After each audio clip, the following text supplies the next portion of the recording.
I met Xavier, and we got along very well, and we started to talk about essentially music of the period of Marie-Antoinette at Versailles and Paris, because Paris was awash with harp builders, harp composers, and harpists, you see.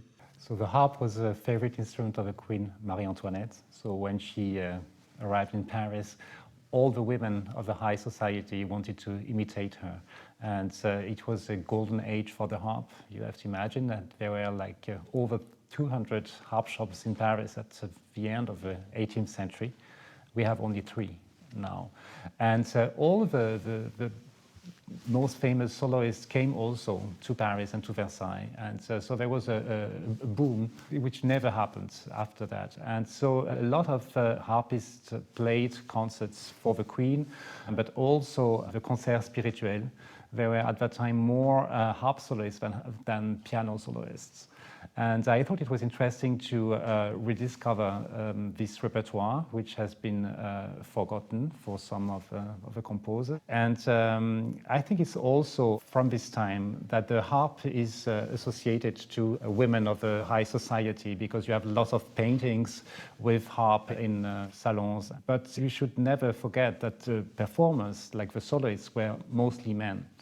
So I think this is maybe like the cliche we have to fight against still at that time is maybe based also on this point, that the fashion for the harp, which was initiated by Marie-Antoinette.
Krumpholz was the most famous harp virtuoso of the 18th century, and he wrote a lot of pieces. Among them, the 6 concerti are the most famous, and I chose to perform the 5th concerto because it's also the one which Krumpholz chose when he was offered to perform for the first time as a soloist at the Concerts Spirituels. It was a very big occasion for him, and he decided to play this piece. So I thought I wanted to pay regards to him, and I wanted to perform the same. It's also a very nice piece, especially the second movement, which are variations on a famous tune at that time, and which became a hit among harpists. And a lot of people decided, a lot of colleagues also performed this movement as a solo piece. This concerto is also very well orchestrated. Maybe it's interesting to know that Krumpholz was offered to stay at the court of Prince Esterhazy in Eisenstadt, and he was there with Haydn, and Haydn helped him with the orchestration of most of his concerti, to the point that in some libraries you can find the concerti by Krumpholz under the name of Haydn, because some of the notations were from the hands of Haydn.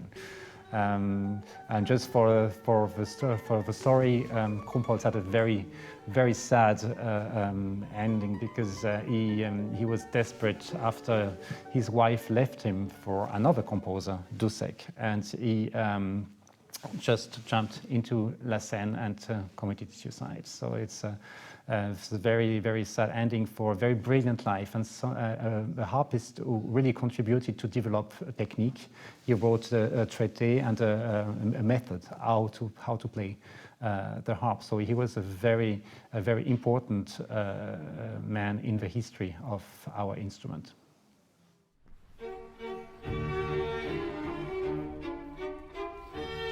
question one should ask is, did the Queen herself give the title La Reine to Haydn's symphony?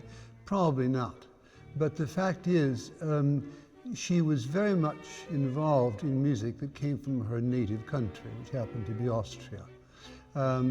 And she also frequented a milieu in Paris, which was rife with German and Austrian composers.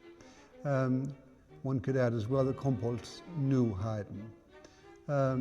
Haydn didn't know anything about this at all. He was given essentially a command by a Masonic lodge, the famous Loge Olympique. They were riches crisis, and he was very interested in that because essentially it was a chance for him, perhaps the first time in his life, to make a lot of money out of his compositions.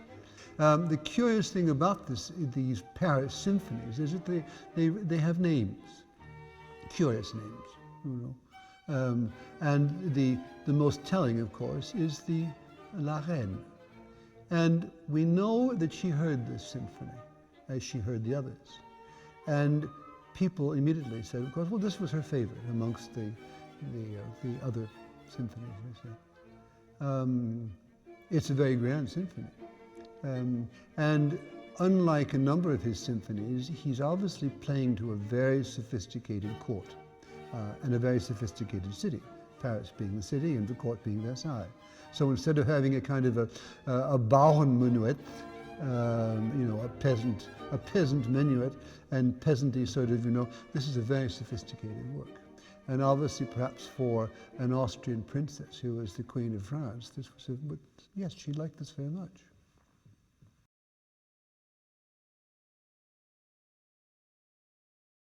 So we know very little about Johann David Hermann. He was German, and he came to Versailles and became the piano teacher of the Queen Marie-Antoinette. So he was offered this position in 1885, and he held it until the end of the courts in Versailles, like in 1889. And he wrote two pieces, two concertos for the harp, which were dedicated to Marie-Antoinette. Marie-Antoinette couldn't play them because they are extremely demanding, very difficult. So you need really a very, very good technique to play them. And actually, these pieces have been completely forgotten. So this is the very first recording, it's a world premiere. And I'm very enthusiastic about this because the pieces are extremely interesting and very challenging, but they're in two movements, and so you can show a very wide range of dynamics and virtuoso effects. So this was a challenge and an accomplishment for me.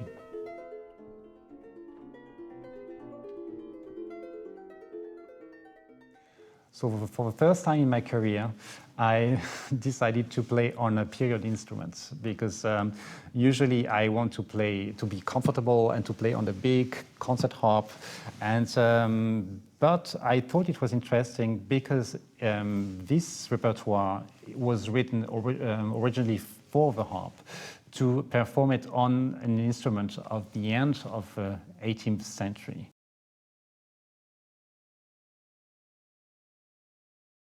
So for this program, I decided to play on a French harp at the end of the 18th century. It was built by the French harp maker Chaillot. We don't know exactly, but it must be very late in the 18th century, and it's very different from the harps I usually play. For me, it was a very big challenge. It's the very first time in my career where I play on a period instrument. It's much smaller because the harp I usually play is taller than I am, and this one is like almost 30 centimeters smaller. The spacing of the strings is different. The tension also is extremely different. It means if I would play with a normal pressure, I would break the strings.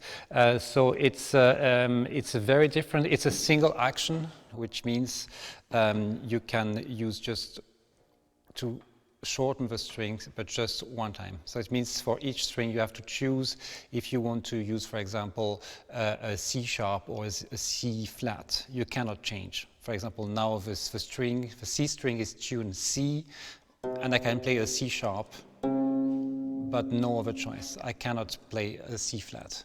So which means you don't have as many possibilities to change the keys and to do modulations. And the sound is also maybe a little bit more like the sound of a harpsichord or like a lute. It's you hear the strings a lot more. But so it was a big challenge. It was not always easy for me to get used to it, but I think it's worth because the sound is very delicate, very transparent, and I think it also fits les arts florissants 1,000 times better than the modern harp.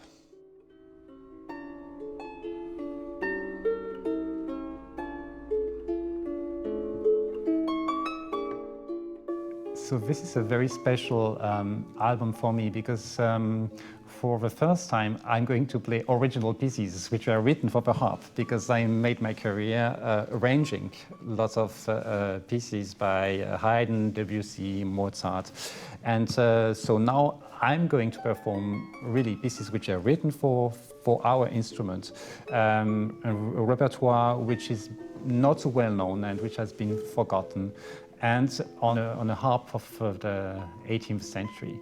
I was so happy to be able to work with William Christie and the Les Arts Florissants, because they have been pioneers. They were extremely enthusiastic about the idea. I think it's maybe one of the very first time where they're going to work with an instrumental soloist. So I'm very honored that they accepted to go through this musical journey with me. And well, it's a milestone in my discography, I hope, and is something which was a bigger challenge, where I felt sometimes a little bit worried because I didn't know how the harp would respond, but at the same time extremely exciting.